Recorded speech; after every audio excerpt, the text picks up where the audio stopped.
Hello friends, myself Mrs. Pratibha Sonone, faculty from Shri Jain Vidya Prasarak Mandals, Rasiklal M. Dhariwal College of Pharmacy, Chinswad, Pune.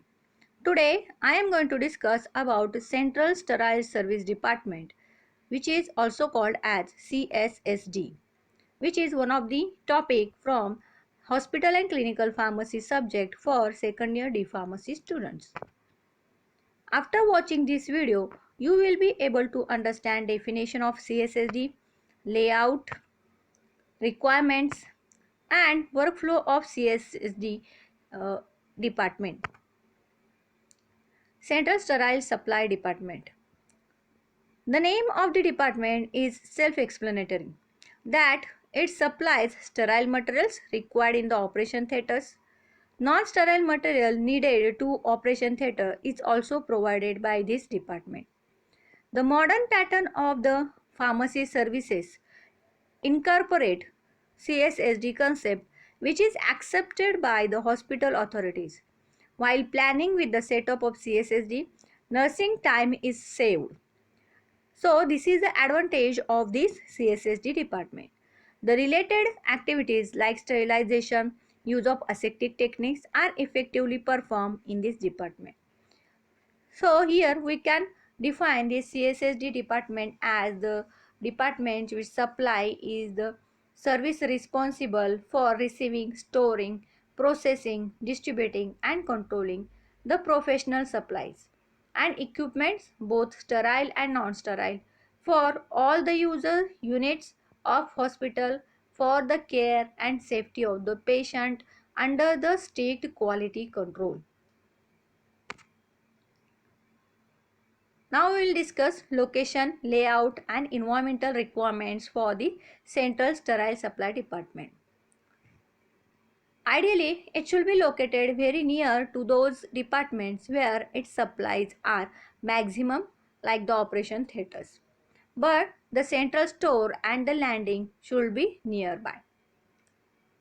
CSSD is the place for sterilization and disinfection, the transit of sterile objects, and the important warranty for the quality of healthcare services. It is closely related to the infection within hospitals and has indivisible connection to various clinical divisions. Layout requirement for the Central Sterile Supply Department. A typical plan shall allow a flow scheme of activities and working stations should be visible to the in charge. A number of working stations like glove processing, linen sterilization and general cleanup areas are separated from sterile storage and unsterile storage in a modern CSSD departments. Due to such layout, cross flow of activities and contaminated material with sterile goods is minimized. The size and types of working stations totally depend on the function of the hospital. So, based on the working procedures, it is divided into three sections: contaminated section, cleaning section and sterile section. These three needed to be strictly separated, and suitable equipments, walls and barriers with eye-catching notices can be applied to secure no cross sections. Environmental requirements for CSSD: central air conditioning system and positive pressure air purification systems need to be adopted in the sterile section. The ambient temperature is between 18 to 22 degrees Celsius and humidity should be between 35 to 60% in the sterile department. Here you can see the layout of Central Sterile Supply Department with the different sterilizers and different autoclave machines. There is a particular area is given for the sterilization and entrance to collect the material from the different departments of the hospital, uh, which are then sterilized in the ethylene oxide sterilizer and then packed in the particular packing system. Staffing and workflow of CSSD. For staffing or for the manpower which is required for CSSD is supervisor, technician, clerks, assistants or helpers, and messengers. Staff strength varies from hospital to hospital depending upon bed strength and workload of the hospital. For 30-bedded hospital, minimum one supervisor is required and CSSD worker is recommended. Workflow of the CSSD. The functional area should be clearly differentiated and there should be no cross by workflow, particularly the sterile and contaminated goods. CSSD layout should be designed for unidirectional flow and have four zones for smooth workflow, such as unclean and washing area, assembly and packing area, sterilization area, and the sterile area. Arrangement of the work area may differ with each institution, but flow of material will essentially be the same as given in the chart. The functional flow activities in the CSSD. Here you can see number of activities are required before the sterilization. First is the rinsing, second cleaning, drying, inspection and assembly, packaging, labeling, sterilization, storage and distribution. So after collecting the different equipments and the materials which are contaminated or which are used in the hospital from the different departments, first step is the rinsing. All the equipment should be rinsed with the uh, purified water and sterile water. Then it is cleaned with the help of brushes to remove any particulate matter if present. Then drying will be done in the dryers and particular temperature should be maintained in during the drying. After drying, the dried equipments are inspected and assembled properly. Then packaging system. This dyed material they are packed in a particular linen cloth or the muslin cloth and then it is labeled particularly which equipment is present in that packet. After that sterilization will be done in the sterilizers depending on the different conditions which are required for the sterilization of the different equipments. The sterilizers are used.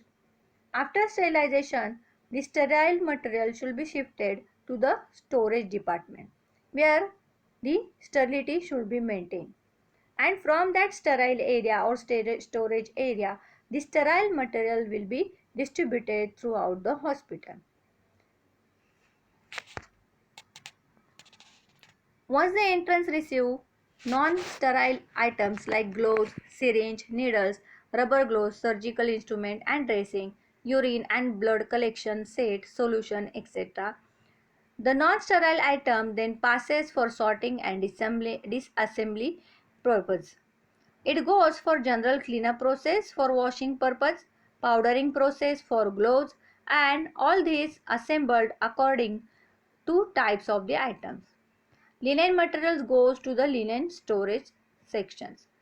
Then these items pass through partition zone to sterile area for sterilization in different sterilizers. Finally, the sterilized item comes to the sterile storage area. From this area, these items are issued or distributed to various departments through clear area. The purpose of such layout is to minimize the cross flow of non-sterile item with the sterile item, thereby eliminating the possibility of the error of contamination.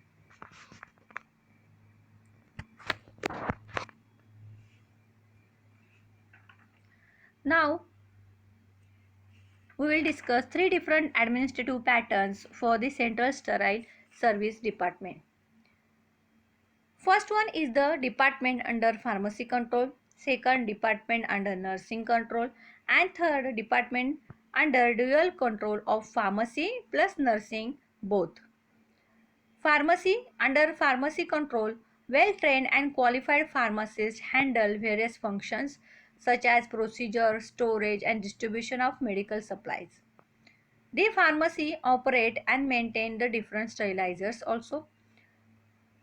Pharmacy department should have ability of manufacturing various parenteral preparations aseptically. Second department is the nursing control. Senior nurse is in charge of this department. So nursing in charge handle various functions like cleaning, packaging and distribution of the medical supplies and equipments, and majority of items supplied by CSS are used by nurses for their patients and they are familiar with these items. Third department under dual control of pharmacy and nursing. Here, procedure, storage, and distribution of medical supplies is controlled by the pharmacy and nursing both departments. They both operate and maintain different sterilizers. They should have ability of manufacturing various parental preparations aseptically under pharmacy control. And fourth, cleaning, packaging, and distribution of medical supplies and equipment under nursing control will be there. I hope all of you have understood what is CSSD and how it works. Thank you.